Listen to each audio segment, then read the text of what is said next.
wala na akong silbi. Ang inihintay ko na lang ang katapusan ko.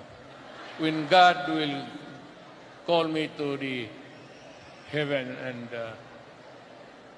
alam mo, sa totoo lang, pag ako ang nasa magdating ng impyerno, magkakaroon talaga ang problema si Satanas sa akin. Ano kung bakit? Nasanay ako nag-number 1 mayor, nag-number 1 presidente. Kung pupunta ako sa langit, sabihin mo, ano ko? Ultimo lang ako dito, saan yung hipi ninyo? Turo mo, saan si Satanas? Nandoon sa panglimang kanto. Puntahan ko yan, tapos sabi ko, Satanas, putang ina mo, sampalin ko na tayo.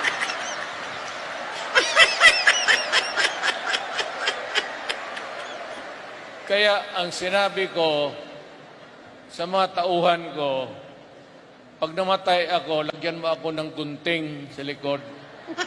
Yan ang baon kasi pagdating doon, putulin ko yung ikog. Buntot. Buntot. Buntot. Oo.